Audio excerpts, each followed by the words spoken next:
Cette mosquée est construite de manière à ce que son mihrab soit dirigé vers le nord, fait face au nord. D'ailleurs, en Afrique du Sud, toutes les mosquées sont dirigées vers le nord, parce que la Mecque est située au nord de l'Afrique du Sud. Mais si vous allez à l'est, les musulmans qui habitent là-bas dirigent leurs mosquées vers l'ouest. Donc à l'est, les mosquées font face à l'ouest. Celles d'Occident sont dirigées vers l'est, ceux du nord vers le sud. En fait, les mosquées font face les unes aux autres. Cela pour que l'attention de tous les musulmans dans le monde converge en un seul point, la Mecque, qui symbolise l'unité du monde musulman. Ils ont en commun la direction de prière. En effet, le Coran, notre livre sacré, nous dit cela. Je cite le Coran, notre livre sacré en arabe, sa langue originale. À Dieu appartient l'Est et l'Ouest. Là où vous vous retournez, il y a la présence de Dieu. Cela signifie que Dieu, le Tout-Puissant, est omniprésent. Que nous regardions en haut, que nous regardions en bas ou à côté, Dieu est partout. C'est ça le symbole de l'unité. Face à cette direction, c'est ce que nous allons faire tout à l'heure dans notre prière. Actuellement, la prochaine prière est à 8h30, donc debout en cette direction, l'imam dit, et tous les musulmans répètent après lui, Allahu Akbar, ce qui veut dire, en arabe, Allah est le plus grand. Puis, les bras debout, les bras croisés, on récite des versets du Coran, célébrant la gloire de Dieu. Durant la prière, on se met dans différentes postures, et dans chaque posture, on glorifie Dieu. Après la lecture des versets du Coran, on se met dans cette posture, et dans cette posture, après avoir lu les versets, on dit ce qui veut dire gloire à Dieu le grand, gloire à Dieu le grand, gloire à Dieu le grand. Et en se levant de cette posture, on dit ce qui signifie Dieu écoute celui qui le loue et le glorifie. Nous sommes sûrs, nous, les croyants ordinaires, que Dieu, notre Créateur, est plus proche de nous que notre veine jugulaire. Le Saint-Coran nous le confirme. Nous sommes plus proches de vous que l'est votre propre veine jugulaire. Si Dieu, notre Créateur, le Clément, est si proche de nous, donc nous n'avons aucun besoin de crier et d'élever la voix pour lui faire parvenir nos prières, car il entend nos pensées secrètes, connaît nos sentiments, nos émotions. Et s'il en est ainsi, il nous suffit de le dire en nous relevant comme ça, puis à partir de cette position, on prononce « Dieu est le plus grand ». Et on se prosterne, et en se prosternant, on répète « Gloire à Dieu le plus haut, gloire à Dieu le plus haut, gloire à Dieu le plus haut ». Donc, tout en ayant le front le plus bas, prosterné, on glorifie le plus haut. Ceci est la forme de notre prière à laquelle vous avez déjà assisté. Il peut paraître étrange, ou disons bizarre, pour des gens qui ne connaissent pas notre prière, de voir tout le monde se précipiter vers le sol dès qu'on proclame Allahu Akbar. Tout le monde le front au sol, le postérieur en haut. Quelle drôle de façon de prier. Mais c'est le comportement humain. Vous ne pouvez le condamner. C'est comme ça que tous les prophètes prient. Et je vais vous donner le choc de votre vie. Cette façon de prier est celle de tous les prophètes. Oui, je vais vous choquer parce que vous l'avez sûrement déjà lu, mais vous n'avez pas saisi la signification. Tiens, je vais vous citer l'Ancien Testament. Je cite. Il est écrit, et Abraham se jeta face contre terre et pria Dieu. Et Moïse et Aaron se jetèrent face contre terre et prièrent Dieu. Et Josua se jeta face contre terre et pria Dieu. Prenons maintenant le Nouveau Testament, exactement le dernier jour de Jésus sur terre.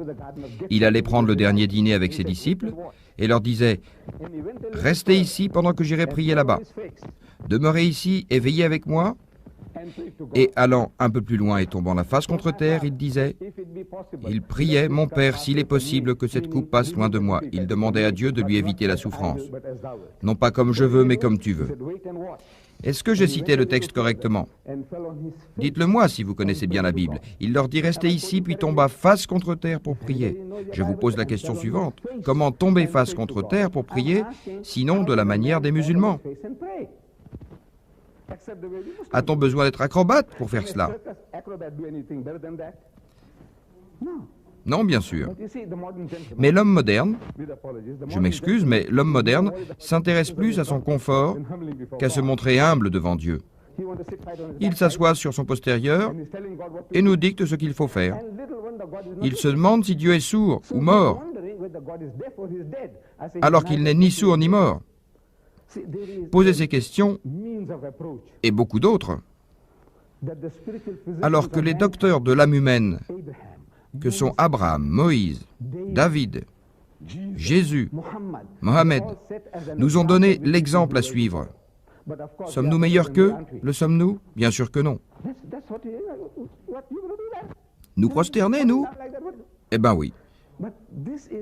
Les prophètes de Dieu, tous, se sont montrés humbles devant Dieu. Les sceptiques peuvent nous dire, vous savez, les sceptiques, nos amis, les matérialistes par exemple, nous diront, mais est-ce que Dieu a besoin de cela? Est-ce qu'il a un quelconque besoin de ça? Je répondrai non. Il n'a aucun besoin de ça. Mais nous aussi, vous aussi, nous en avons besoin. Les psychologues disent que si vous êtes capable de rendre votre corps humble, vous êtes donc capable de rendre votre esprit humble. Les psychologues nous disent que contrôler le corps facilite le contrôle de l'esprit. C'est ce que nous dit la psychologie. Tenez, je vous donne un exemple. Imaginez, madame, que je suis un mendiant et que je vous demande quelques pièces. Je m'approche de vous en adoptant un air misérable et je vous dirai en pleurant, « Madame, j'ai faim, 3 jours que je n'ai rien avalé. » Je joue l'humilité. Et en faisant ainsi, je peux avoir les larmes aux yeux. Oui, oui, des vraies larmes. Car en adoptant une posture d'humilité, j'ai agi aussi sur mon esprit et mon âme. Vous mettez du cœur dans ce que vous faites. Quelques pièces, j'ai faim. Faites mine de pleurer.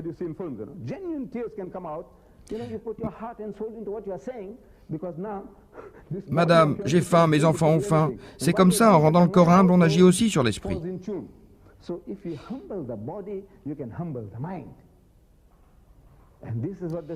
C'est ce qu'a fait Abraham, puis Moïse, David, Jésus, Mohammed. Mais que faire aujourd'hui? Ils ne sont plus parmi nous. De nos jours, les Américains vont voir les hindous pour qu'ils leur enseignent ce qu'ils appellent la méditation transcendantale, c'est-à-dire s'étirer et cela leur coûte les yeux de la tête. Apprendre la méditation transcendantale qu'ils appellent, alors qu'il suffit à tout juif, tout chrétien et à tout musulman, il leur suffit de suivre l'exemple de leur prophète pour s'adresser à Dieu. Mais comme on a perdu les liens avec les enseignements de ces prophètes, on va chercher la méditation transcendantale chez les hindous et on paye les yeux de la tête pour apprendre à s'étirer. Vous voyez, l'être devant qui nous nous courbons humblement, nous l'appelons Allah. Mohammed n'est pas notre Dieu. Il n'est qu'un être humain, pareil à tous les êtres humains, hommes ou femmes. Dans la Bible, le livre de Job, versets 2-5 au chapitre 25, on pose la question, je cite, « Et comment l'homme peut-il être juste contre Dieu ?» C'est-à-dire, comment comparer un être humain à Dieu? Comment mettre sur un pied d'égalité l'homme et Dieu?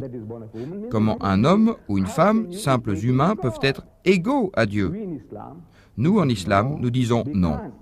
Aucune créature ne peut être égale au Créateur. Pour nous, les prophètes, Abraham, Moïse, David, Salomon, Jésus, Mohammed, ils sont tous au sommet de l'Himalaya de la piété. Ce sont des sommités de bonté, de droiture et de spiritualité. Nous les regardons avec beaucoup d'amour et de révérence. Mais celui que nous adorons chaque jour, Dieu Tout-Puissant, nous l'appelons Allah. Mohammed n'est donc pas notre Dieu. Notre réunion d'aujourd'hui est censée commencer à 8 heures, mais voilà des dames qui arrivent. Il y avait quelques enfants ici. Ils bavardent. La réunion a commencé un peu désordonnée quand nous sommes arrivés. Des groupes ici et là. On était supposés être tous ensemble, mais bon, ce n'est pas grave, ce n'est pas grave. Alors, si vous avez des questions sur ce qui a été dit ou sur autre chose, posez-les maintenant, avant l'appel à la prière. J'essaierai de répondre avant l'appel à la prière, puis il y aura l'appel à la prière. Et après l'appel, je vous expliquerai les paroles criées par le monsieur appelant à prier. Puis vous regarderez les musulmans prier. Et après cela, nous reprendrons notre réunion. Je répondrai aux questions. Puis nous irons manger quelque chose. Et le long de cette rencontre, je vous prie de poser toutes les questions que vous voulez. N'hésitez pas. Que je prends tout. Tout ce que vous me jetez, je suis prêt à l'attraper.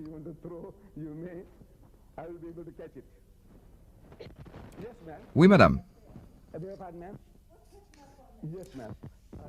Que signifie cette écriture? Oui, madame. Voilà, je vais vous expliquer. Les gens qui visitent la mosquée, parce qu'il y a une soirée porte ouverte, pensent à l'occidental. C'est une soirée porte ouverte dont on peut poser toutes les questions qu'on veut en toute liberté. Alors ils viennent à la mosquée et posent des questions comme « Pourquoi ce truc est mis là ?» en pointant le doigt vers le mur. « Ce n'est pas votre affaire, répondrai-je. Pourquoi cette échelle est là? Pourquoi demander? Elle vous gêne? Bon. Toutes les questions sont les bienvenues. Cette écriture sur le mur est une calligraphie arabe d'un verset du Coran, notre livre saint, qui dit « Allah est l'ami de ceux qui croient. Vous croyez en lui? Il est donc votre ami. Vous avez la foi, il est donc votre ami, votre guide et votre protecteur. Il les sort des ténèbres vers la lumière. Ainsi, il est l'ami de ceux qui ont la foi. Il les sort des ténèbres vers la lumière. C'est ce que dit ce verset coranique. Ces formes-là font partie de la calligraphie arabe.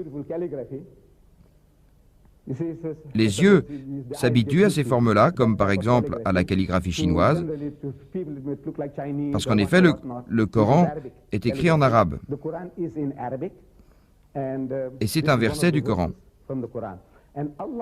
Et le mot Allah dans le Coran est le nom propre de Dieu. Nous, musulmans, nous disons « Appelez Dieu par tous les noms qui sont les siens. Appelez-le par tous les noms, pourvu que ces noms ne soient pas contaminés. » Par exemple, si vous me demandez quel est donc le Dieu que vous adorez, et que je vous réponds Mohamed par exemple, que je dis Mohamed, vous penserez immédiatement à un homme montant un dromadaire, né à la Mecque environ 600 ans après Jésus. Et si vous connaissez sa biographie, vous me direz, son père s'appelait Abdallah, sa mère est Amina, il est né à la Mecque, et il est mort, et il est enterré à Médine. Donc vous faites de lui une image mentale. Et dès qu'on fait de Dieu une image mentale à travers son nom, ce nom est rejeté par la vision de l'islam. On ne peut donner à Dieu un nom qui crée une image mentale. Le nom de Dieu est Krishna. Image mentale, le nom de Dieu Rama ou Bouddha. Il y a une image mentale. Le nom de Dieu est Jésus-Christ, image mentale. Chez les musulmans, dès qu'on a une image mentale de Dieu, à partir de son nom, ça devient tabou. Nous l'appelons Allah. Et nous croyons que dans les langues sémites, c'est-à-dire les langues de Moïse, Jésus et Mohamed, son nom est Allah.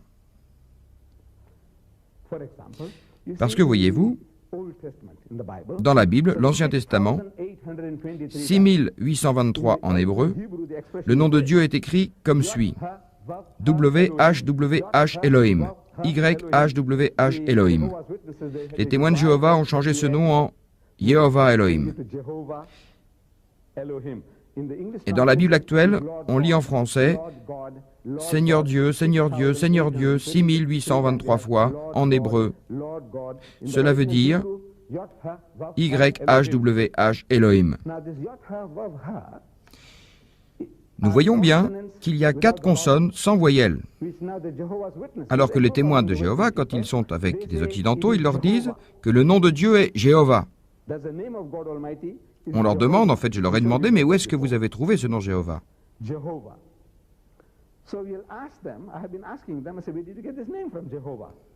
Il n'est pas dans la Bible. D'où est-ce que vous le sortez? Est-ce que dans la Bible originale, ce nom existe? Ils répondent non. Dans la Bible, il y a le tétragrammathème. Chaque témoin de Jéhovah doit connaître le tétragrammathème. Donc, on leur demande, mais d'où vient ce nom?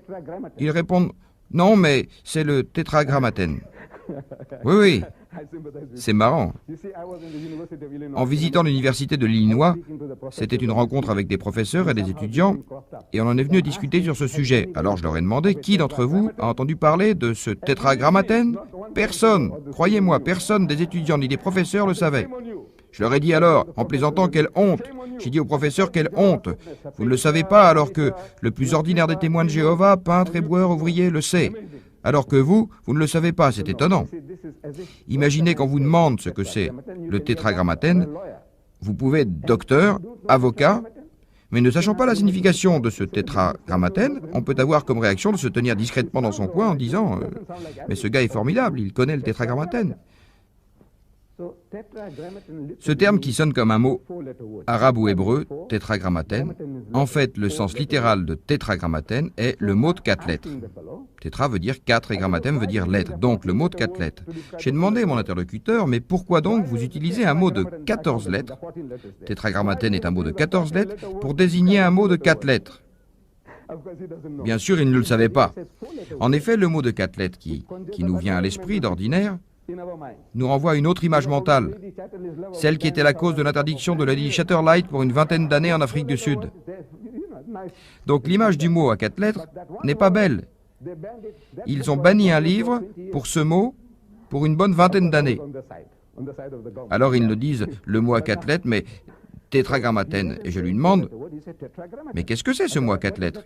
Il répond YHWH. Alors je l'ai mis au défi.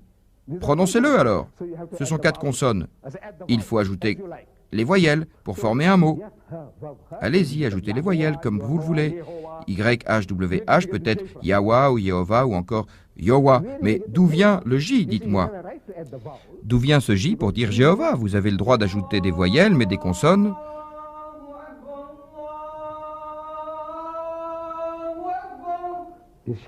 Il crie, Dieu est le plus grand, Dieu est le plus grand.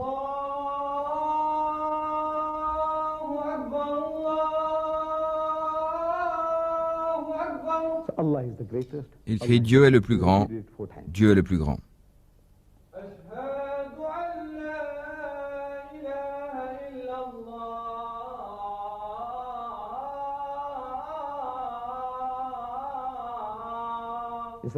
Cela veut dire, je témoigne qu'il n'y a de Dieu qu'Allah.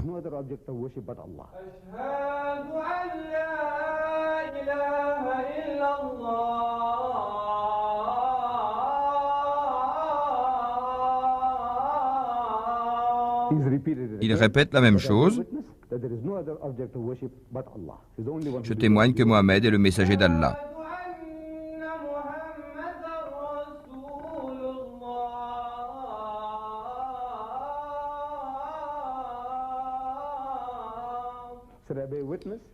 Je témoigne que Mohammed est le messager d'Allah. Encore une fois, je témoigne que Mohammed est le messager d'Allah.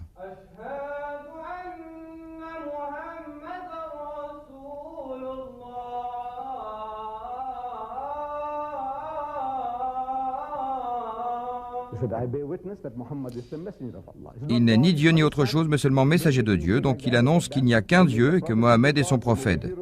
Mais c'est quoi le message annoncé? Ça vient?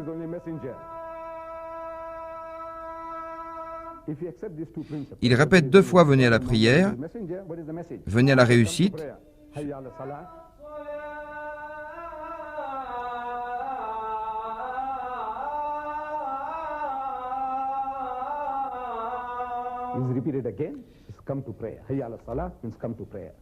Il répète 2 fois, venez à la prière.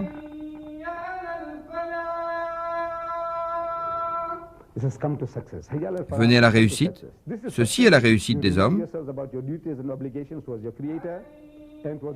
Il rappelle enfin une deuxième fois que Allah est le plus grand.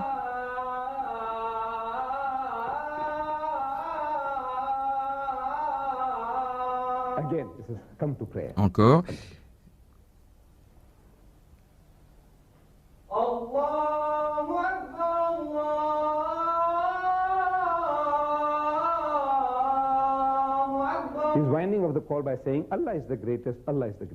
Et enfin,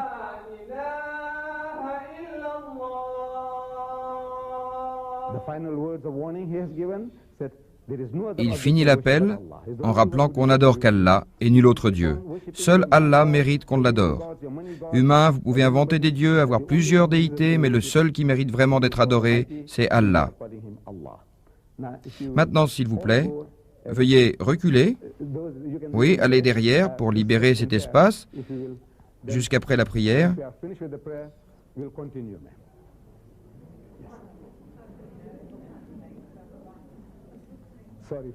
Excusez-nous pour le dérangement.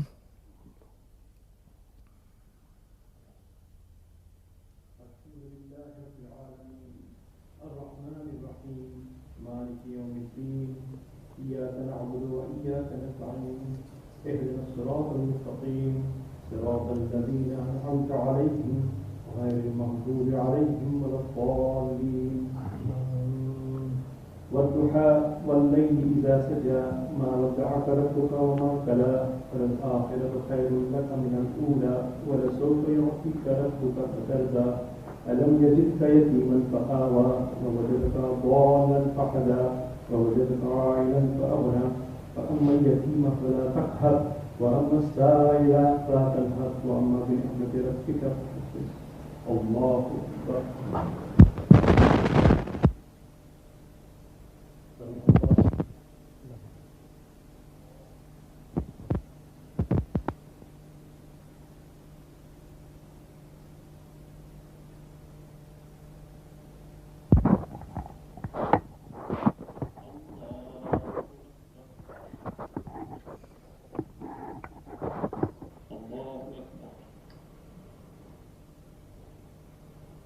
سمع الله لمن حمده. الله أكبر.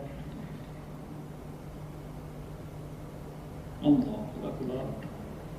الله أكبر. الله أكبر.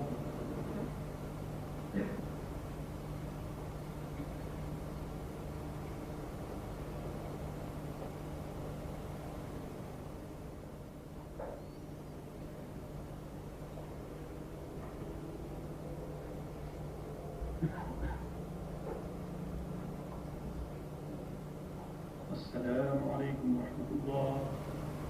السلام عليكم ورحمة الله.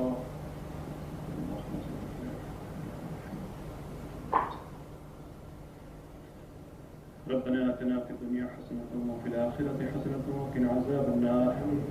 ربنا ظلمنا أنفسنا وإن لم تغفر لنا وترحمنا لنكونن من الخاسرين. اللهم أعنا على ذكرك وشكرك وحسن عبادتك. بفضل سبحان ربك رب العزة عما يصفون وسلام على المرسلين والحمد لله. If you were fortunate, Vous avez été témoin there was no obstruction on the way. de la cinquième prière de la journée. Le musulman prie 5 fois par jour. La première est faite avant le lever du soleil. Rappelons-nous le dicton, le monde appartient à ceux qui se lèvent tôt, et dormir tôt et se réveiller de bonne heure, c'est le seul moyen d'être en bonne santé et d'être heureux et sage. Alors, en application de ce dicton, nous commençons notre journée avec la prière. Donc, nous remplissons nos obligations envers notre Créateur, puis nos obligations envers nos semblables.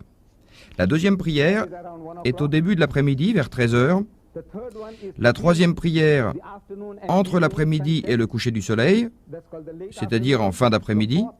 La quatrième au coucher du soleil et la cinquième avant d'aller au lit. Tous les jours de la semaine et toute l'année, le musulman est obligé de prier 5 fois. Les Juifs, selon le livre de Daniel, dans l'Ancien Testament, sont supposés prier 3 fois par jour. Et Jésus-Christ a dit à ses disciples, « Priez autant de fois que vous en avez besoin. » Donc la prière pour les chrétiens se fait selon la résistance physique et le besoin spirituel. Chez les Juifs, 3 fois par jour. Et les musulmans ont réalisé un juste milieu. 5 fois par jour, nous avons besoin de ces moments de rappel. En tant qu'homme, on a tendance à oublier. Nous avons besoin d'avoir des moments pour nous rappeler nos obligations envers notre Créateur et de se rappeler faire le bien. C'est pourquoi nous avons nos 5 prières, pour nous rappeler. Est-ce que vous avez des questions à propos de ce que vous avez vu ou autre chose? Je continuerai à vous parler d'autres aspects et encore à parler, mais je préfère que vous me posiez des questions et que je vous réponde. Oui, madame. Allez-y. D'accord. Au début de notre prière, en fait avant la prière elle-même, j'expliquerai cela plus tard si le temps le permet, nous avons fait ce geste en levant les bras et en mettant les mains au niveau de la tête et en disant Allahu Akbar, ce qui signifie que nous laissons derrière nous toutes les préoccupations terrestres et nous nous consacrons à contempler Dieu. C'est comme dans le cas d'une capitulation. On se rend en levant les bras en l'air, on abandonne. Nous, c'est pareil. On abandonne toutes nos préoccupations terrestres pour contempler Dieu. Tout de suite après ce geste, nous commençons par réciter des chapitres du Coran, chose qu'on répète tout au long des 5 prières, et nous prions comme cela 5 fois par jour. Je dis qu'on prie 5 fois par jour, mais en fait, le musulman ne prie pas au sens commun du mot. Imaginez que vous passez dans une rue et que vous entendez l'appel du muezzin. Vous demandez de quoi il s'agit et on vous répond c'est l'appel à la prière. Ou bien vous nous demandez que faites-vous et on répond on fait la prière. Mais en fait, le musulman ne prie pas, car le sens premier du verbe prier, en français ou en anglais, est demander ou solliciter quelque chose. Par exemple, j'ai un conflit avec un frère, on porte l'affaire devant la cour, j'expose ma plainte et je dis à la fin, priant la cour de prononcer une décision en ma faveur. Donc je sollicite cette autorité. Je lui demande de me rendre justice contre mon frère. Les hindous prient. Les chrétiens prient. Leur prière quotidienne, protège-nous contre la tentation, que ton royaume dure éternellement. Ils prient, mais les musulmans ne prient pas. Que font-ils? Que font-ils, me demanderez-vous? En réalité, ils se programment. Bon, il n'est pas positif de répondre quand on me demande « Que faites-vous ?» Je fais un lavage de mon cerveau. Mais en fait, c'est ce qu'on fait. Nous purifions l'esprit. Nous lavons notre cerveau avec quoi? Avec le manuel mis à notre disposition par Dieu dans le Saint-Coran. Les données contenues dans ce manuel doivent être insérées dans notre ordinateur personnel. Alors, 5 fois par jour, l'imam lit des chapitres de ce livre et en faisant cela, ce n'est pas à Dieu qu'il s'adresse pour lui dire ce qu'il veut, mais il s'adresse à ceux qui prient derrière lui pour leur dire ce qu'ils ont à faire. Ainsi, on ne demande pas quelque chose à Dieu, mais on reçoit des instructions. Comment appeler ça sinon laver les esprits? C'est quoi ça si ce n'est pas programmer les cerveaux? C'est ce qui arrive en réalité, mais il semble non approprié de parler de ce lavage de cerveau. Alors on dit on prie. Il prie. Bon, voilà comment ça se passe. Il y a un chapitre, toujours le même, le premier chapitre du Coran, toujours lu, puis avec cela, l'imam lit un autre, comme par exemple, au nom de Dieu, le clément et le miséricordieux, dit, il est Dieu l'unique, Dieu l'absolu. Il n'a pas engendré, n'a pas été engendré. Nul n'est à même de l'égaler.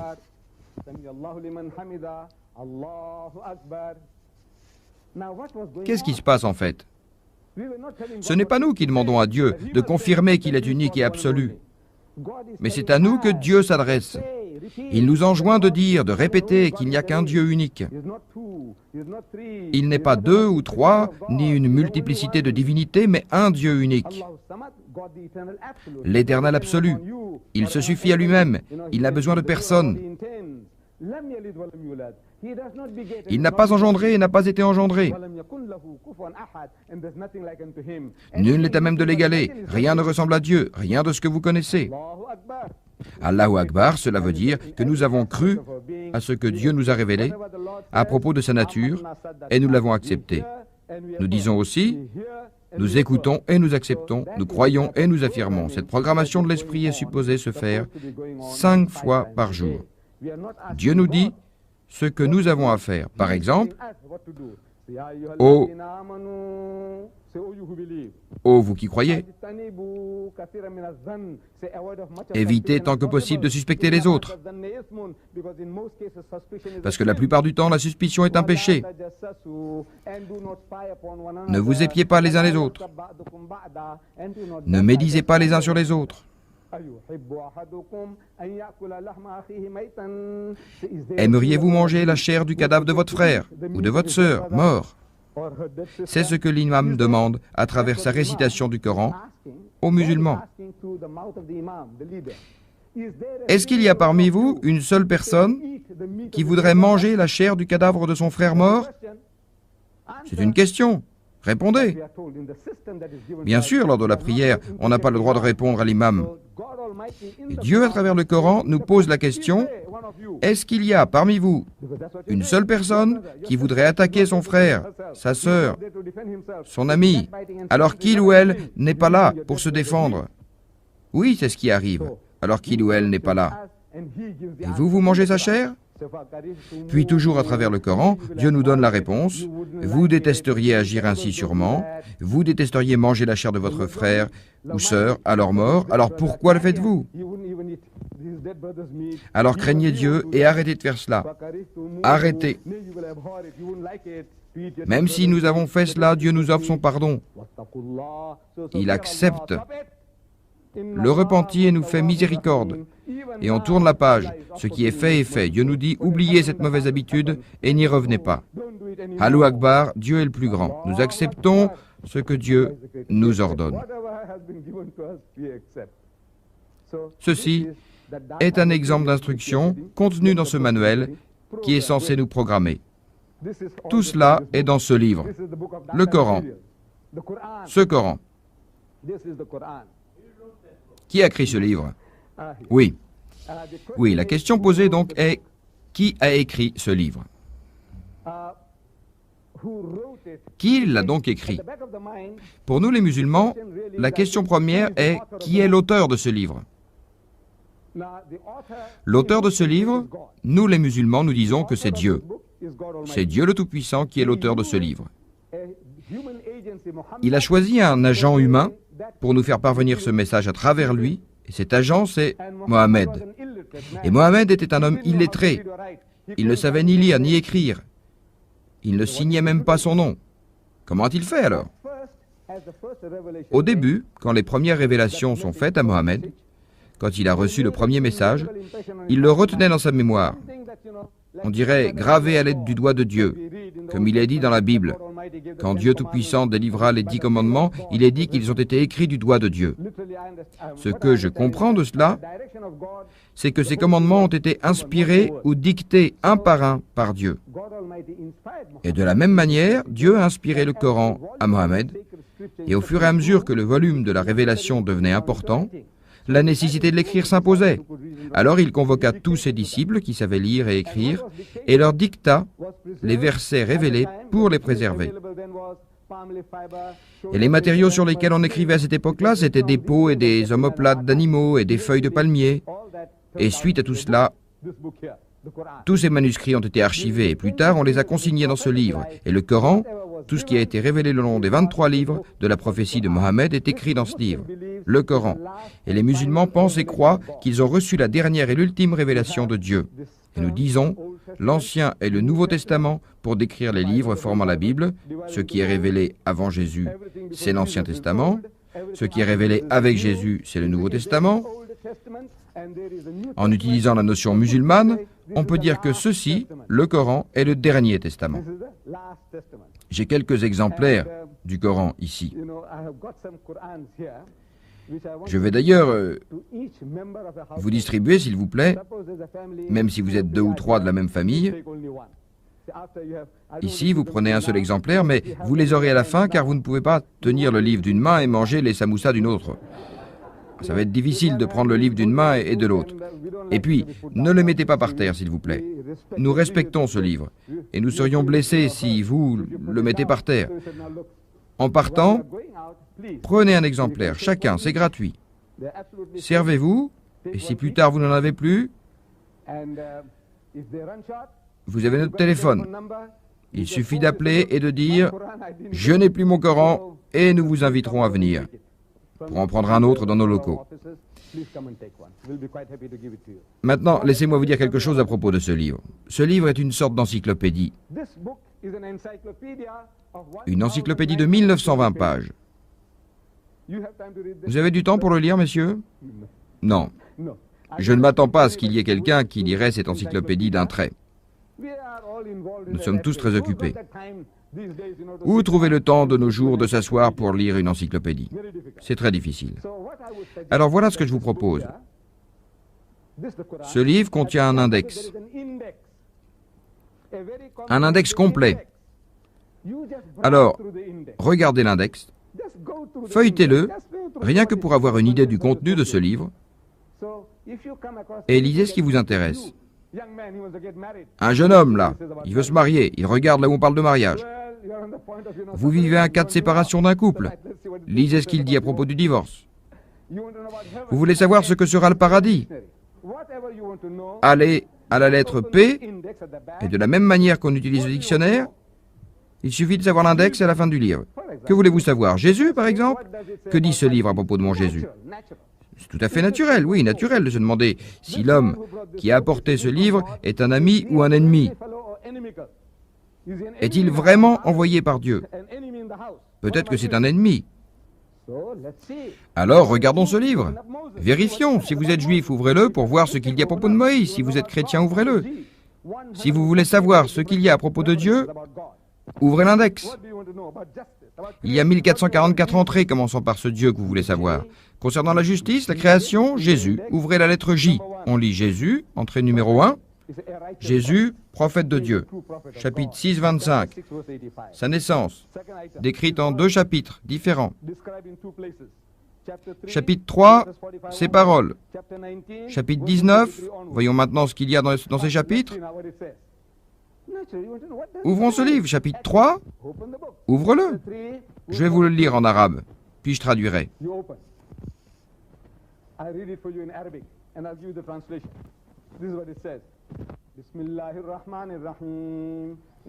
Au nom de Dieu le clément, le miséricordieux.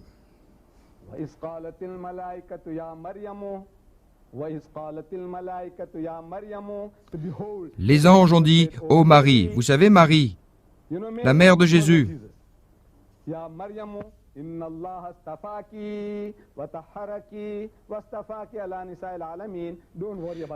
Vous lirez la version anglaise. Seulement, bien sûr, ne vous occupez pas de l'arabe.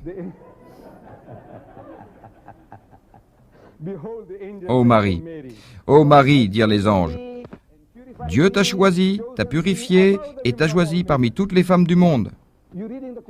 Faites attention là, vous lisez le Coran et non la Bible. Dieu Tout-Puissant a choisi Marie, la mère de Jésus, et toutes les femmes du monde. Imaginez que le livre ne contient pas de page arabe, qu'il y a seulement la version anglaise du Coran, et que vous trouvez une page volante de ce chapitre. Je parie que vous ne découvrirez jamais que vous lisez le Coran, même si vous y réfléchissez pendant 1000 ans. Vous croirez peut-être que vous avez la Bible entre les mains, une version romaine catholique de la Bible, si vous n'avez jamais vu. Oui, pourquoi pas? C'est ce que vous penserez. Là, je m'adresse aux chrétiens. C'est tellement proche de vos cœurs, ce qui est dit, que vous n'imaginerez jamais que vous êtes en train de lire le Coran. Vous vous direz peut-être que c'est la version grecque ou la version romaine, catholique, ou encore une traduction nouvelle. Mais jamais, vous ne vous imaginerez en train de lire le Coran. Et vous savez pourquoi? Parce que vous avez dans votre arrière-pensée toujours l'idée que nous, musulmans, nous sommes antichrist, les ennemis du Christ. Alors vous direz, ces phrases viennent du Coran? Jamais, au grand jamais. Ce ne peut pas être le Coran.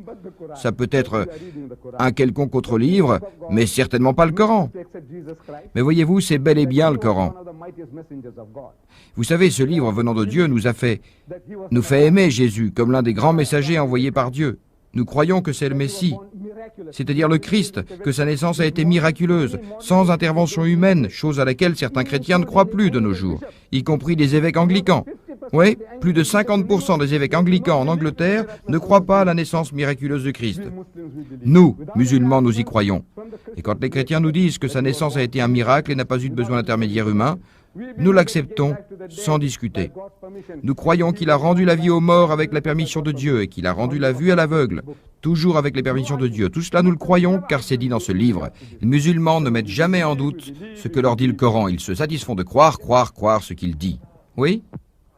Et concernant la résurrection du Christ, que dit le Coran? Oui.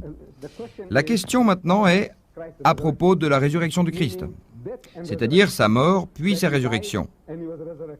Il est mort, puis il a été ressuscité. Là, nous avons un point de différence.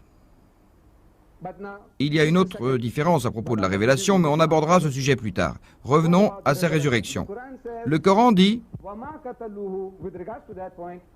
Ils ne l'ont pas tué, ils ne l'ont pas crucifié, mais il leur a semblé ainsi, ils ont cru à cela. »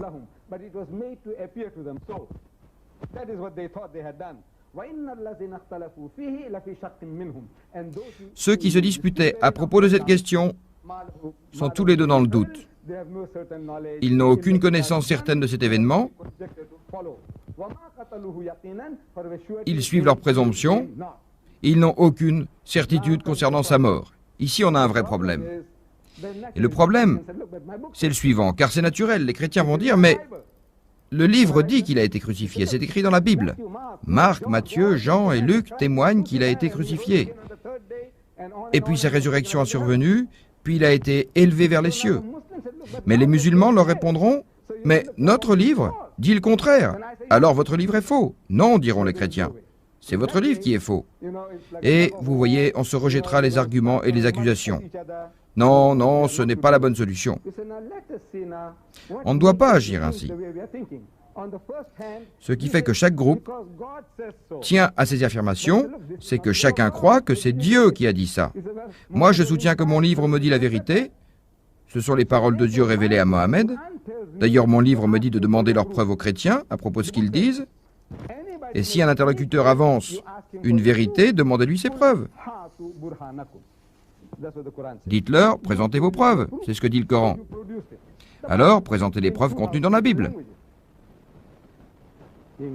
Ce livre, qui est traduit en plus de 200 langues et en versions diverses, anglais, français, ourdou, afrikaner, arabe, voilà votre preuve, présentez-la. Et quand je lis votre livre, je le fais dans votre propre langue, l'anglais, car ce n'est pas ma langue maternelle. Je suis indien, né en Inde, j'ai appris l'anglais de gens d'ici, et maintenant, il me sert pour communiquer avec vous.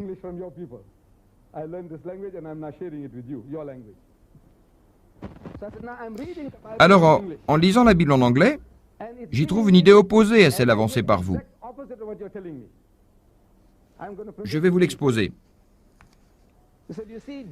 Jésus, quand il est retourné à la chambre située en hauteur, vous connaissez la scène, il retourne dans cette pièce et il dit,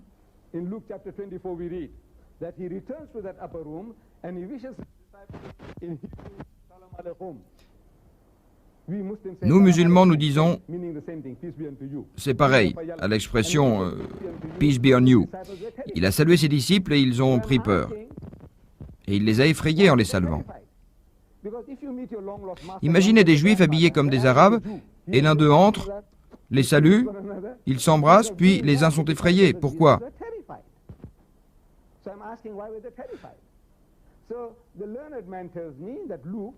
Luc nous dit parce qu'ils ont cru qu'il était un esprit. Je cite Luc, ils ont cru qu'il était un esprit. Et je pose la question, pourquoi ont-ils cru voir en lui un esprit? Il avait l'air d'un esprit? Non. Et tout le monde le confirme. Alors il n'avait pas l'air d'un esprit. C'est un énigme ou quoi? Je vous dis donc la raison pour laquelle ils ont cru voir un esprit. C'est parce qu'ils ont entendu les gens dire. Les gens en parlaient. Et ils disaient que le Maître est crucifié sur la croix. Et les gens, encore une fois, disaient qu'il était resté 3 jours sur la croix. Et ses disciples ont entendu dire que son esprit est revenu. C'est la raison pour laquelle ils ont cru voir un esprit. Marc nous dit dans le chapitre 14, au verset 50, que du vivant du Christ, ses disciples avaient eu un comportement inconsistant quand les soldats de Pilate étaient venus l'arrêter. Lors de son arrestation, ils ont pris la fuite. Donc il n'était pas là quand il a été crucifié, n'est-ce pas?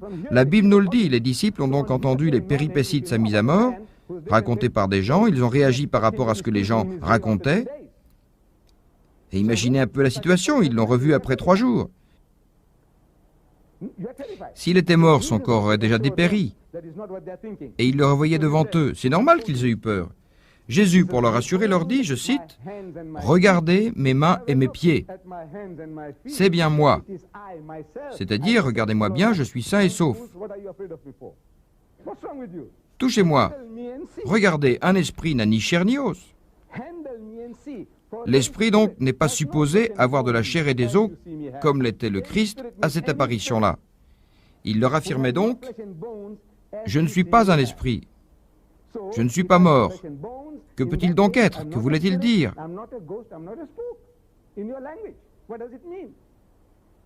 Dans votre langue, il voulait dire, je ne suis ni un esprit ni un mort ressuscité, et ils l'ont touché. Oui, vraiment, et croyez-moi, ils ne l'ont pas touché pour exprimer leur joie seulement. Oui, il y avait de la joie, car ils croyaient que tout était fini et le voilà devant eux. Mais ils l'ont palpé pour s'assurer qu'il était bien là, pour le sentir. Puis, que s'est-il passé après? Il leur demanda à manger. « Avez-vous ici de quoi manger ?» Ils lui offrirent un morceau de poisson grillé. Et il le prit et le mangea sous leurs yeux. Il mangea pour prouver quoi? Est-ce qu'un esprit, un fantôme, un ressuscité mangerait? On a été tout simplement programmé pour croire à sa mort depuis l'enfance. Oui, on a subi un lavage de cerveau. On lit quelque chose dans le texte, mais on nous programme pour croire autre chose. Il leur dit, j'ai de la chair et des os. Est-ce qu'un esprit a de la chair et des os? Il leur disait qu'il était bien vivant avec eux. Qui a dit cela? Jésus lui-même, qui l'a répété avec ses disciples.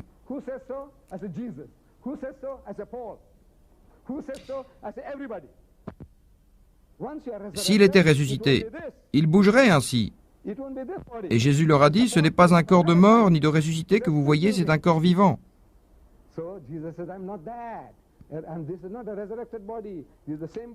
Lui-même parlant, bougeant. En fait, c'est une programmation. Vous avez été programmés pour croire cela. Je ne dis pas que nous, musulmans, on n'a pas été programmés, mais nous l'avons été d'une manière différente. Dites maintenant dans votre propre langue.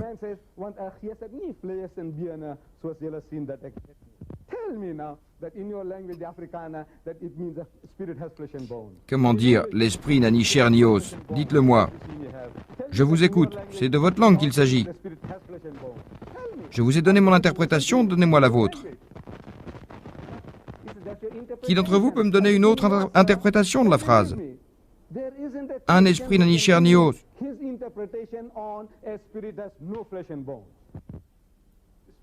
Bien sûr, il n'y a pas d'autre interprétation que celle-là. L'esprit n'a ni chair ni os, c'est le sens évident exprimé en anglais, simple. Le Christ vous le dit lui-même, il n'est pas celui que vous croyez. Bon, maintenant, voyons ce qui vous fait croire à cela. Et ce qui fait que vous en parliez ainsi. Et cherchons une base commune qui nous rapproche plus. Oui, madame? Pourquoi les femmes ne viennent pas à la prière? Pourquoi les femmes ne viennent pas à la prière? En principe, les obligations qui incombent aux hommes en matière de religion incombent aussi aux femmes. Mais souvent, on parle de ségrégation sexiste en islam. Les hommes et les femmes n'ont pas le droit de se mêler les uns aux autres librement. En fait, dans les mosquées, il y a en général un espace réservé aux femmes pour prier, mais quand il n'y a pas cet espace, elles prient chez elles. Certaines mosquées, comme celle-ci, ont un premier étage réservé aux femmes. Malheureusement, plusieurs mosquées qui sont encore en travaux ne contiennent pas ces espaces pour femmes. La seule chose qui est prohibée par la religion, c'est la mixité libre et sans réserve entre hommes et femmes. À part cela, tout ce qui est fait par les hommes est fait par les femmes. Les hommes prient, les femmes prient, les hommes jeûnent, les femmes jeûnent. Elles font le pèlerinage, la charité, tout comme les hommes. Tout ce que les hommes font, les femmes le font aussi. Maintenant, si vous étiez venu pour prier, vous seriez passé par cette partie là-bas pour faire les ablutions. Les hommes comme les femmes doivent faire les ablutions avant de prier, en général. Et il y a du monde à l'heure de la prière. Et on se bouscule pour faire les ablutions et chacun doit faire la queue pour y arriver. Alors imaginez que moi, par exemple, malgré mon âge avancé, j'attends mon tour pour faire mes ablutions. Et puis il y a des femmes qui font leurs ablutions devant moi. Et pendant que j'attends mon tour, ces femmes qui sont devant moi se lavent les bras. Elles sont assises là, elles se lavent les cheveux, derrière la nuque, les pieds. Bon, ce qui est sûr, c'est qu'elles seront gênées. Et moi aussi. Et c'est pareil pour les hommes faisant leurs ablutions devant les femmes. Donc, avoir les femmes et les hommes côte à côte, c'est gênant et inconfortable pour les deux. Un homme traversant les femmes pour chercher quelque chose, ou levant les jambes, ou se lavant les pieds, bien sûr, il va y avoir des commentaires comme « Quel joli bras elle a, quelle belle jambe il a, Dieu nous a fait ainsi ». Et puis, vous avez assisté à notre prière et vous avez vu comment on se tenait debout, épaule contre épaule. Et en fait, notre prophète Mohammed nous a dit, quand vous vous mettez debout pour prier ensemble, alignez bien vos rangs et ne laissez pas d'espace entre vous afin que Satan ne puisse pas s'y infiltrer. Le diable dont il parle n'est pas celui dont la peinture est exposée dans la galerie des arts, ni celui exposé dans le musée, où on voit une belle femme peinte avec des ailes, pointant une lance vers un diable qui fuit devant elle vers l'enfer, avec ce diable qui est bien sûr rouge, moche, avec des cornes sur la tête et une queue fourchue. Oui, c'est l'image qu'on voit souvent. Et ce diable qui me fait rigoler,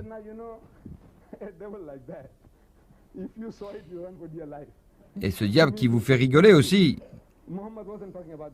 ce n'est pas celui-là. Le diable dont il parle peut avoir mon apparence ou ton apparence. C'est pourquoi je mets mon épaule contre ton épaule, toi mon frère, riche et pauvre, de gauche et de droite. Mais imaginez un instant que mon épaule est contre celle de ma sœur et que je proclame alors « Allahu Akbar », tout en ayant à côté de moi la proximité d'une femme. Puis-je être concentré ou sincère? Allah est plus grand, oui, sans doute. Mais à ce moment-là, je me demanderai si ce n'est pas sa présence qui est plus forte. Ou bien, imaginez que je dis Allahu Akbar et que je me prosterne alors et que dans le rang de devant, une sœur est déjà prosternée. Non, vous voyez, cela ne se fait pas du tout. Nous sommes des humains et Dieu nous a créés ainsi. Et si on n'est pas fou ou anormal, on réagirait ainsi. Ce qui attire le plus un homme sur la terre, c'est bien la femme. Et je n'ai rien à prouver aux Occidentaux dans ce domaine. Je n'ai pas à vous le prouver car vous le savez déjà. Vous le savez déjà. D'ailleurs, il y a des gens chez vous qui utilisent cette attirance jusqu'à l'extrême. Prenons par exemple cette marque de tracteur, Switch and Devon. Sur leurs affiches publicitaires, ils mettent la photo d'un tracteur avec une femme en bikini sur ce tracteur. Une femme en bikini. Un grand tracteur du type G avec une femme en bikini dessus. Je me demande ce que cette femme en bikini fait sur ce tracteur, excepté attirer les hommes qui sont susceptibles de l'acheter.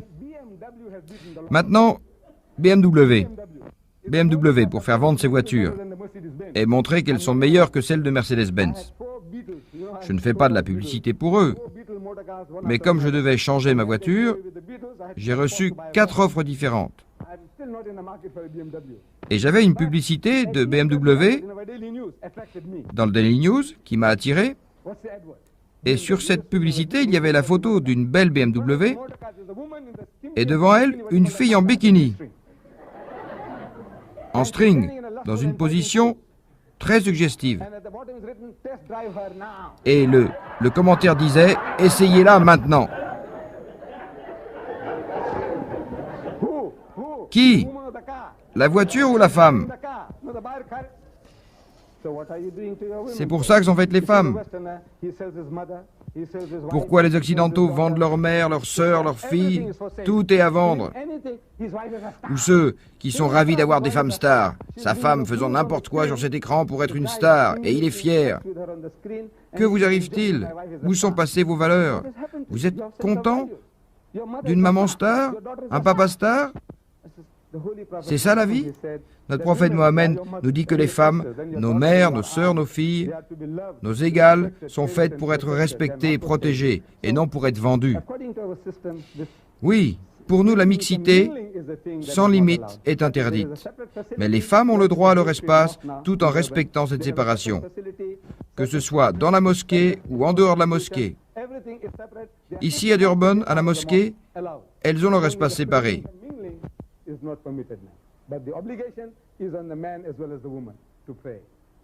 Oui, madame? Comment on choisit l'imam?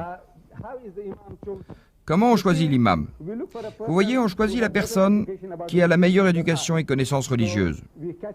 On lui dit, voilà, vous connaissez la religion mieux que nous, alors soyez notre imam. Et généralement, il l'est pour la vie et on lui paye un salaire. Mais en fait, il n'y a pas de clergé en islam. On choisit un homme qualifié pour être imam, pourvu qu'il soit prêt à assumer cette fonction. Par exemple, à l'heure de la prière, s'il n'y a pas un imam nommé, on se tourne vers un monsieur.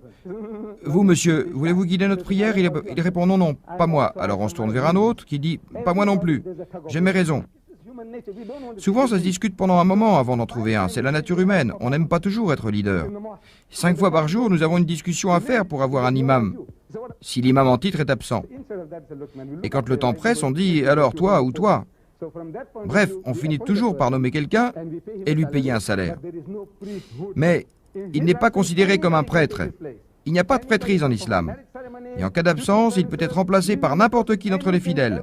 Un imam guide la prière, fait la prière des morts, des fêtes, tout ce qu'un musulman pratiquant peut faire. Mais pour des raisons de convenance, nous avons un homme nommé comme imam percevant un salaire.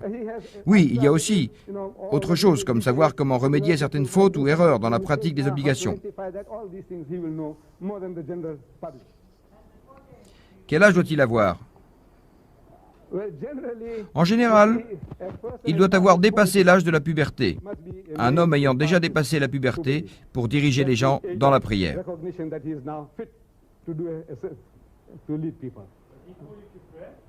C'est lui qui fait l'azan aussi? Non, n'importe qui peut faire l'appel à la prière. L'imam guide la prière seulement. N'importe quel musulman peut faire l'appel à la prière, mais en général, on nomme aussi un homme pour faire la tâche. L'un occupe la fonction d'imam et l'autre la fonction d'appeler à la prière.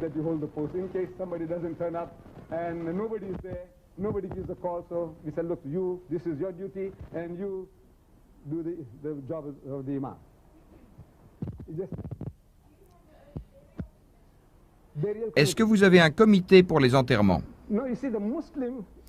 En fait, la communauté musulmane est assez formidable. Une bien formidable communauté.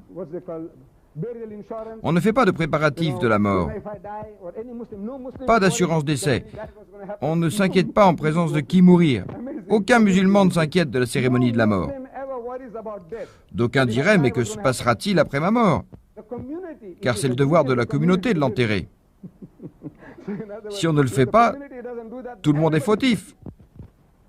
Donc forcément on enterre nos morts. C'est un devoir collectif. Il n'y a pas de professionnel qui s'occupe des funérailles.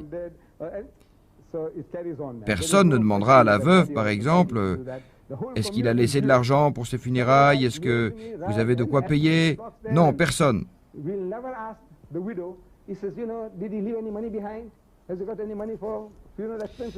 C'est le devoir des vivants de l'enterrer. Lui, il meurt et c'est tout. C'est leur job de l'enterrer. C'est le devoir de la communauté.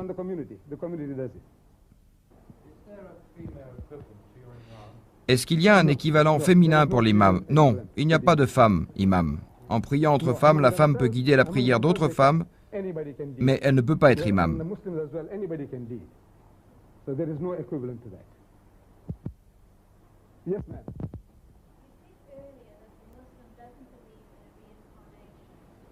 Est-ce que vous croyez à la réincarnation? The Muslim does not Non, believe in les musulmans ne croient pas à l'incarnation, What we believe in is the same as the Christians. mais comme les chrétiens, nous croyons qu'une seule vie nous est offerte You must ici-bas, make the best of it here and now. une seule occasion pour être en règle avec Dieu. If you miss the opportunity, you will Et have les hommes, eternal si on rate regret. cette occasion, on a des regrets We éternels. believe in reincarnation. Donc non, nous ne croyons pas à la réincarnation, c'est une idée And hindoue, also out of policy, they invented et je crois this qu'ils ont idea inventé cette idée to exploit the people of pour India. une politique bien définie, pour exploiter les gens pauvres, I'm an Indian by mes birth, ancêtres. but my ancestors Vous savez que je viens de l'Inde, outside India, 5,000 years et mes ancêtres avaient ago. conquis l'Inde dans un passé très lointain, avant 5000 ans. Ils venaient des pays environnants, ils venaient du nord, voici 5000 ans, pour conquérir le pays. Peut-être que d'ici 5000 ans, on ne saurait plus distinguer les blancs des gens de couleur dans ce pays. La même chose s'est opérée en Inde. Les conquérants se sont mariés avec les Indiens, les couleurs se sont mêlées, les races aussi, la nourriture a changé, et tout cela a donné une nouvelle constitution aux hommes et aux femmes de ce pays. Et mes ancêtres, quand ils ont conquis l'Inde, ils avaient déjà une grande civilisation, 5000 ans auparavant. Ils faisaient des bijoux en or, des bijoux extraordinaires, qu'on fait encore dans une région du Pakistan dite Taxila. 3000 ans avant Jésus-Christ, ils connaissaient des procédés techniques qu'on utilise encore de nos jours, comme pour faire de la mousseline. C'était des hommes forts et intelligents qui conquirent le pays par les armes. Et les Indiens étaient, à ce temps-là, des gens pacifiques et contemplatifs.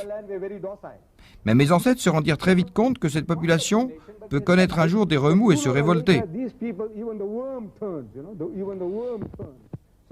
Qu'ils allaient se dire, mais ces conquérants, ils sont moins nombreux que nous et ne sont pas plus forts que nous. Pourquoi donc nous dirigent-ils? Nous pouvons les combattre, nous aussi. Nous pouvons manier les sabres et les lances.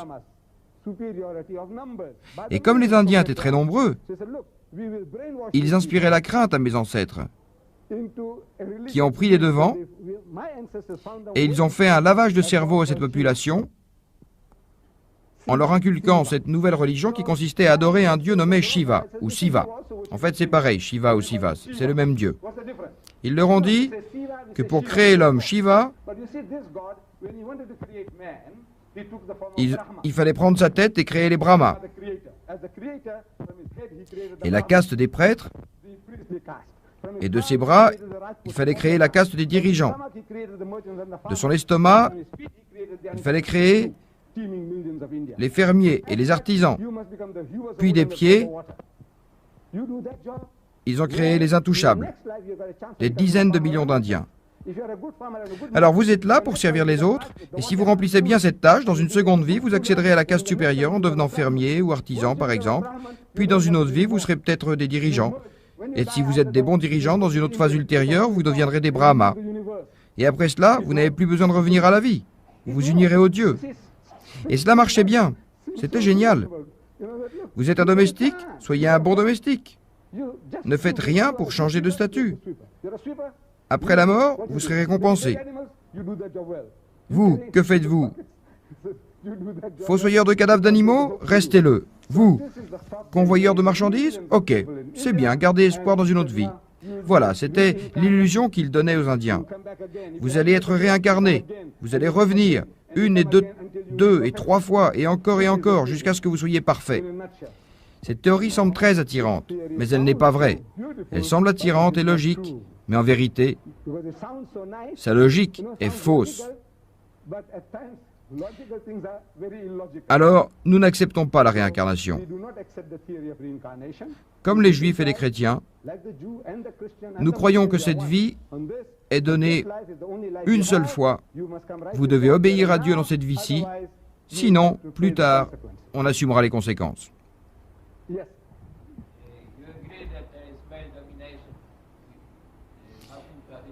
Comment se fait-il qu'au Pakistan, il y a eu une femme Premier ministre? Comment on accepte ça dans un pays musulman? Ah, Madame Bhutto. Mais qui a voté pour elle? Ce sont bien les hommes. Car voyez-vous, au Pakistan, les femmes n'ont pas tout le droit de vote, donc ce sont les hommes qui dominent et qui votent. Et qui ont choisi Bhutto? Ils se sont dit, donnons le pouvoir à une femme, donnons-lui une chance, et offrons-nous du repos. Bon. Et Madame Thatcher, qui l'a choisi sinon des hommes? Combien de femmes et combien d'hommes votent en Grande-Bretagne? C'est pareil. C'est plus juste, n'est-ce pas?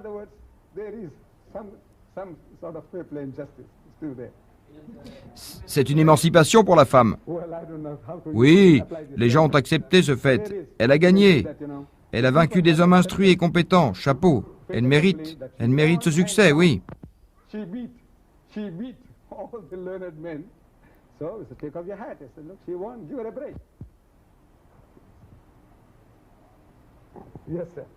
Oui, monsieur.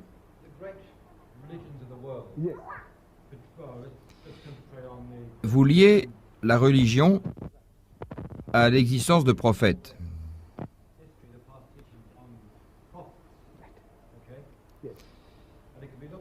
Mais pour les peuples qui n'ont pas reçu de message,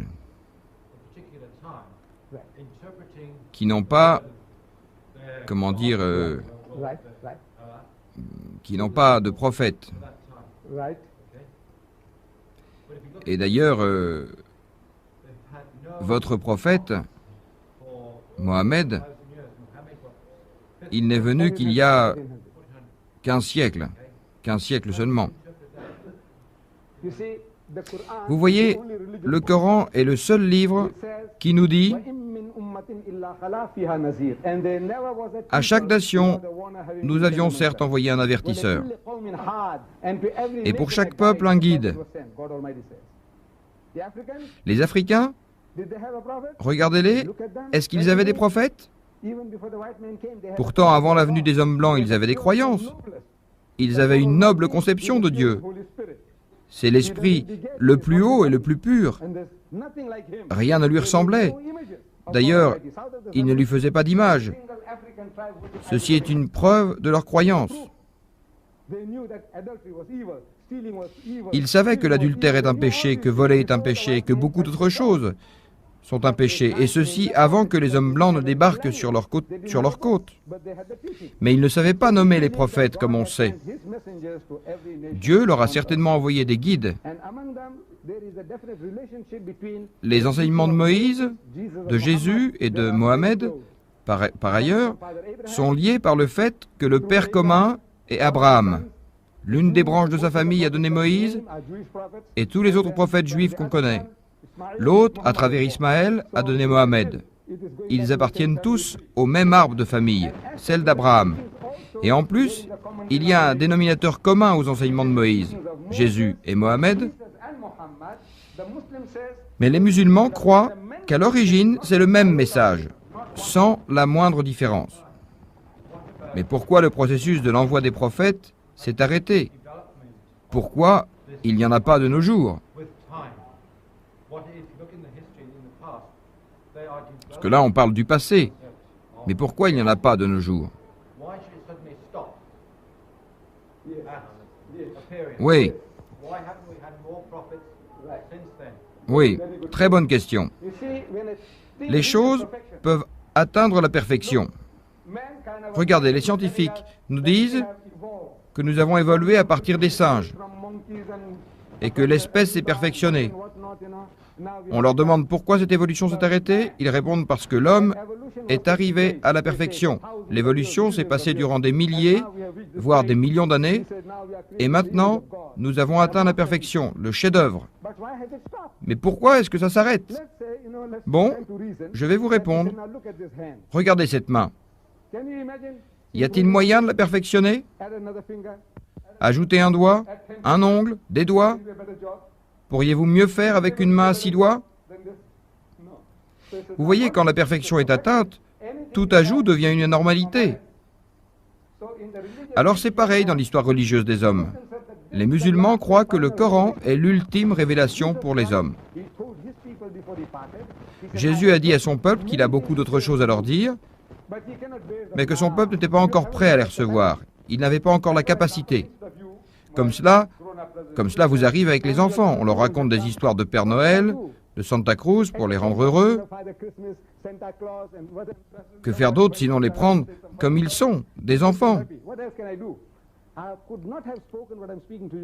Ainsi, Jésus a dit à ses disciples qu'il a encore des choses à leur dire, mais qu'il ne les avait pas encore reçues, et il les rassura en disant que quand l'Esprit de vérité viendra, il les dirigera vers ses enseignements.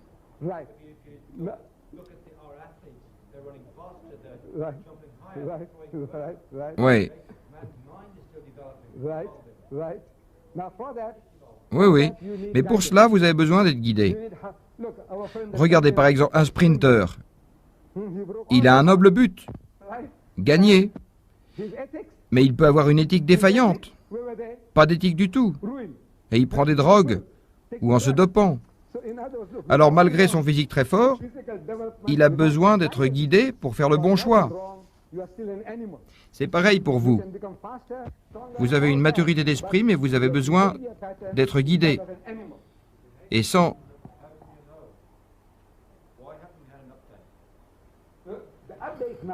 ce guide qui montre le mal et le bien, vous êtes encore un animal. Votre comportement aura quelque chose d'animal. Si vous avez un problème et que vous croyez que Jésus vous guide vers la vérité, vous supposez donc que toutes les solutions sont ici, dans ce livre. Cela peut marcher. Vous savez, on a tous des habitudes, des types de comportements qu'on n'aime pas changer. On y tient. On n'aime pas le changement. Et maintenant, supposons que vous avez un problème bien défini pour lequel vous ne trouvez pas de solution. Que vous dit l'islam? Pas de solution dans votre livre? Alors, cherchez un autre prophète. Exposez votre problème maintenant. C'est quoi? C'est quoi notre problème en Afrique du Sud, par exemple? L'alcoolisme. Ou alors un problème de racisme. C'est un grand problème. Et les solutions pour ces problèmes? Nous avons un surplus de femmes. Que faire? 8 millions de femmes célibataires aux États-Unis. Oui, c'est un problème. Le Coran nous offre des solutions. Certaines sont difficiles à accepter, mais ce sont des solutions. Pour l'alcoolisme, oui, il y a des solutions pour l'alcoolisme. Pour le jeu, posez des questions, toutes les réponses sont là. Ce prophète ne répond pas à nos questions, alors interrogeons un autre prophète. S'il ne répond pas à vos questions, créez-en un autre.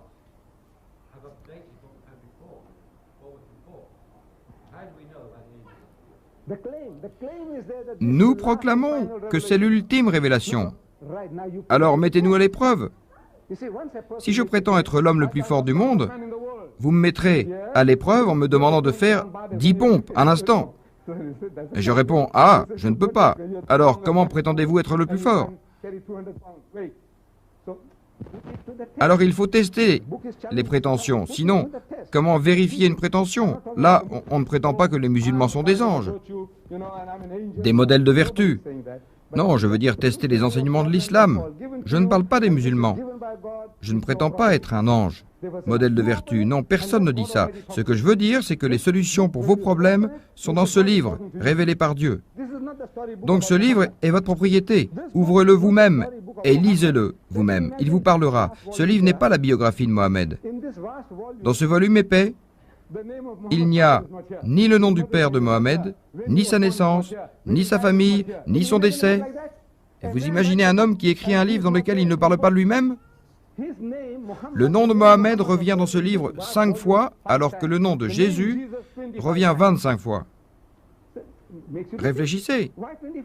Il y a eu des controverses à propos de la naissance de Jésus, mais aucune concernant la naissance de Mohammed. Son père est connu, sa mère, son nom n'est cité que 5 fois. Tout le monde sait qu'il est le fils légitime de Abdullah. On ne discute pas de cela. Mais Jésus, les uns disent, mais il n'a pas de père, c'est un enfant illégitime de Marie. Là, l'islam dit, ô peuple du livre, ô juifs et chrétiens,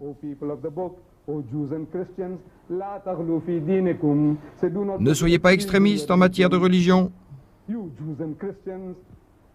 Don't go to extremes in your religion. وَلَا تَقُولُوا عَلَى اللَّهِ إِلَّا الْحَقِّ. And don't Et ne dites sur Dieu que la vérité. إِنَّمَا الْمَسِيحُ most certainly the Messiah. Le Messie, c'est-à-dire le Christ, le messager de Dieu et sa parole qu'il a donnée à Myriam, que l'Esprit Saint a présenté à Marie. Alors croyez en Dieu et à ses prophètes. C'est seulement par la volonté de Dieu que Jésus fut créé. Et c'est la parole de Dieu qu'il a prêchée. Le livre nous dit alors, Jésus n'est l'enfant illégitime de Marie. Il est le Messie. Il n'est pas le Fils de Dieu. Il n'est pas Dieu. Mais son messager, et en tant que tel, aimez-le, croyez en lui et suivez-le. C'est ce que dit notre livre, d'une manière objective. Il n'y a pas une volonté de marquer des points contre quiconque.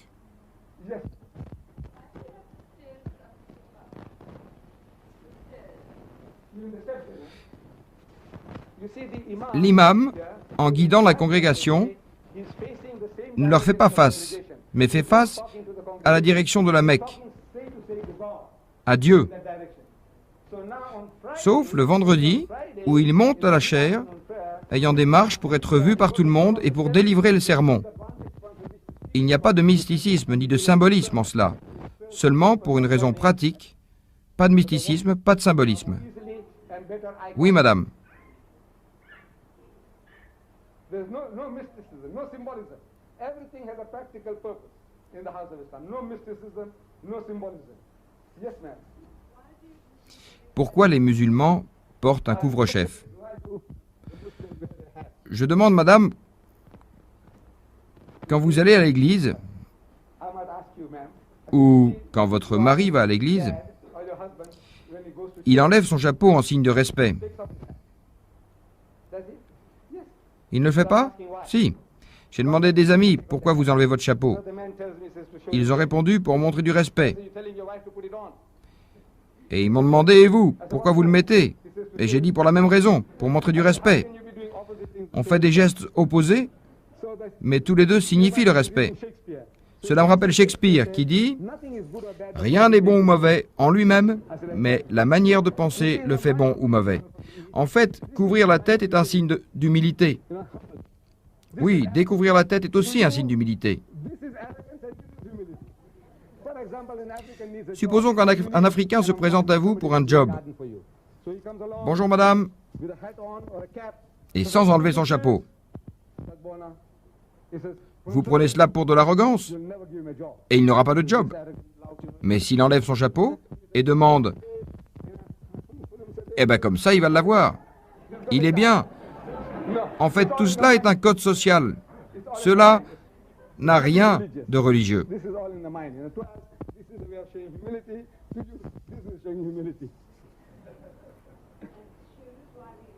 Et pourquoi enlever les chaussures? Ah, les chaussures. Eh bien, nous faisons ça pour faire comme Moïse sur le mont Sinaï, quand Dieu lui parla et lui ordonna d'enlever ses chaussures, car il était sur un terrain sanctifié.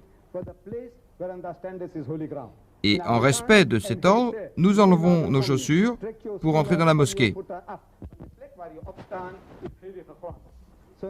Et par ailleurs, c'est pratique. Question de propreté. Comme nous nous prosternons face à terre, il vaut mieux que le parterre soit propre, vu que toute la surface est faite pour prier. Si on entrait avec nos chaussures, avec les salissures, les déchets, cela serait inconcevable.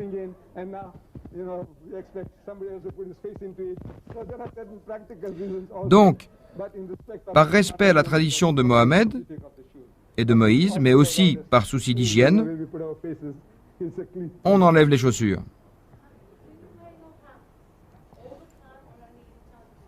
Vous portez toujours ce couvre-chef? Personnellement, oui, mais la vie moderne a ses exigences et souvent, on enlève les couvre-têtes une fois sorti de la mosquée.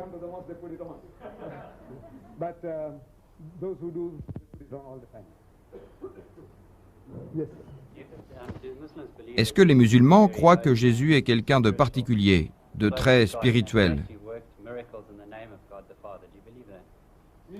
Nous croyons que Jésus est un messager de Dieu. Mais est-il plus que ça? Il a dit qu'il était le Fils de Dieu.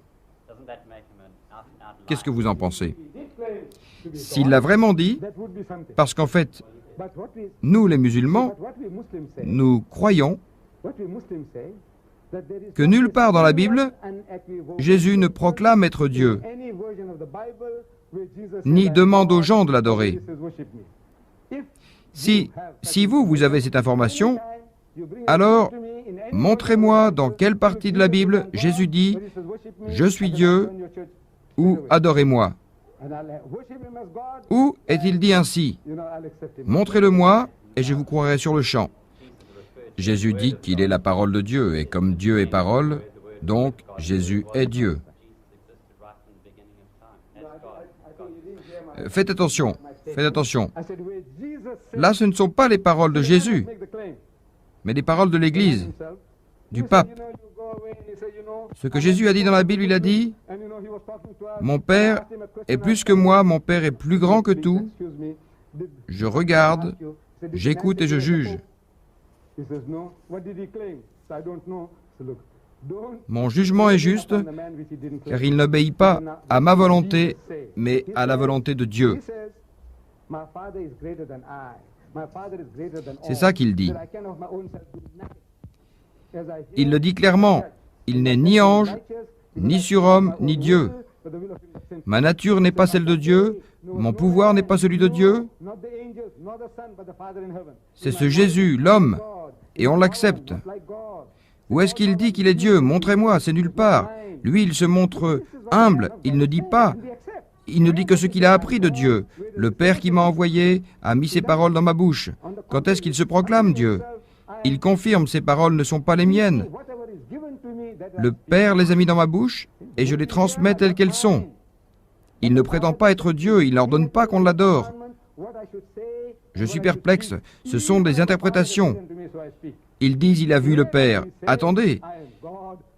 Si vous voulez une explication, je vais vous la donner. Attendez. Est-ce qu'il dit je suis Dieu? Il devait le dire, je suis Dieu. Une déclaration claire et nette. Je suis Dieu. Attendez, attendez. Il devait le dire, je suis Dieu. Une déclaration claire et nette, je suis Dieu, adorez-moi. S'il a dit ça et que je le nie, j'irai en enfer. Moi, je ne veux pas aller en enfer. Oui, madame. Est-ce que vous êtes obligé d'apprendre l'arabe? Oui, on commence à un âge très jeune. Tous les musulmans apprennent un peu d'arabe. Vous avez bien vu que notre prière est faite en arabe. Alors, dans tous les pays, en Chine, en Indonésie, partout, on apprend l'arabe pour lire le Coran. Oui, on commence très tôt à apprendre. On apprend aux enfants des mots. Comment dire Dieu, comment prononcer oui.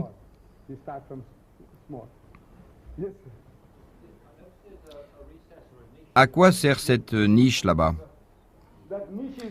Cette niche ici, en fait, mes ancêtres ont surtout pensé à l'acoustique. Car l'imam ne parle pas face à la congrégation, mais se tourne vers cette niche dans la même direction que tout le monde. Alors lorsqu'il proclame « Allahu Akbar », la voix se réfléchit sur la paroi et revient vers l'assistance, vers la congrégation. C'était au début un système acoustique, mais il devint vite une partie intégrante de l'architecture de la mosquée. On ne peut pas trouver une mosquée sans niche. Et en fait, cela fait des siècles qu'on construit ainsi les mosquées et il arrive qu'on oublie la raison originale pour telle ou telle forme. Je pense que cette question sera la dernière pour que vous ayez le temps de vous restaurer. Parce que moi, j'adore parler. Oui? Pourquoi cette horloge est fixée là-bas? En fait, vous savez, on vient souvent à la mosquée avant l'heure avant l'heure de la prière, et alors on fait des prières supplémentaires. Et on regarde sa montre, et cette horloge permet de savoir de combien de temps on dispose, si on n'a pas de montre. Voilà la raison, toute simple.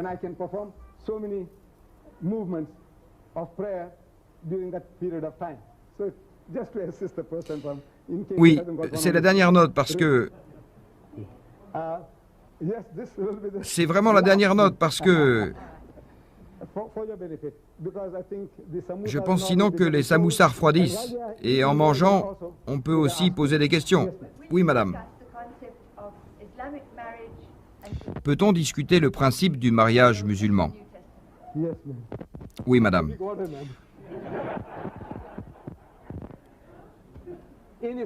En islam, le mariage est une chose très simple. Il suffit que les deux parties expriment leur accord de se marier devant deux témoins et c'est fait. Mais pour des raisons sociales, pour que les gens sachent qui est marié avec qui et que les jeunes gens sachent qu'ils peuvent demander en mariage, on fait une fête et tout le bruit, etc. Avec beaucoup de bruit, une grande fête. Et l'important, c'est le principe. La volonté de se marier exprimée devant deux témoins, et c'est tout. Et le divorce est permis en islam.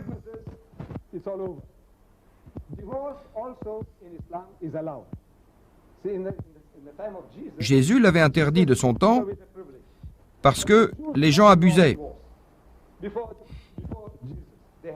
Il y a des lois et des règles pour divorcer. Il ne suffit pas de dire à son épouse « Je veux plus de toi, je divorce », et puis un peu après avoir réfléchi, aller voir son ex-femme et lui dire « Allez, reviens à la maison ». Pourquoi? Comme ça, je veux te reprendre, c'est comme ça. Et la prendre par les cheveux et la tirer jusqu'à la maison. Non, non, ça c'est de l'abus.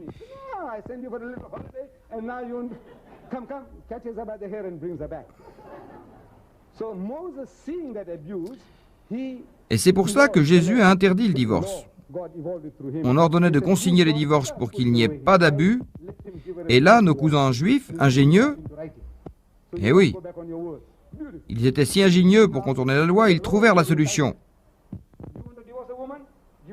On se marie avec une femme, elle ne donne pas d'enfant, et n'est plus fraîche. Et alors, le mari jeune la libère en écrivant un document de divorce. Il respecte la loi. Il faut consigner le divorce, il le fait. Il prend une autre femme. Il a des problèmes avec elle. De la même manière, il écrit son divorce et il se débarrasse d'elle.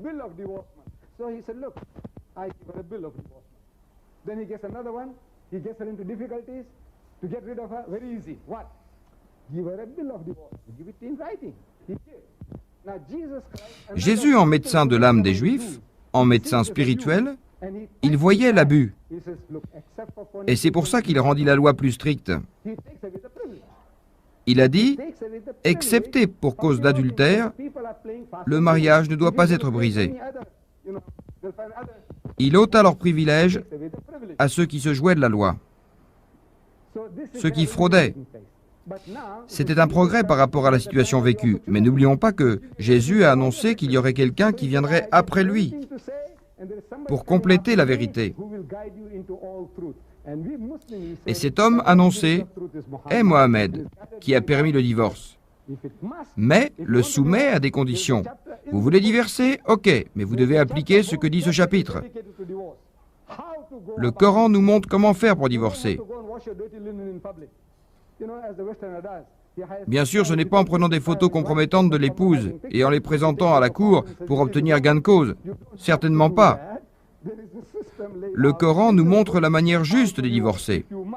Le divorce est permis en islam. Et le prophète Mohammed dit, le divorce est la chose licite, la plus abhorrée par Dieu. Pas seulement abhorrée, mais la plus abhorrée. Le divorce fait trembler le trône de Dieu dans les cieux. Divorcer, oui, si c'est inévitable, mais de la bonne manière, en disant « il vaut mieux que je te libère » Que Dieu t'aide à trouver un meilleur mari et que moi je trouve une meilleure épouse. Allez, s'il vous plaît, restaurez-vous et n'oubliez pas de prendre chaque famille un livre du Coran. But otherwise, one each, and if you run short, please contact us.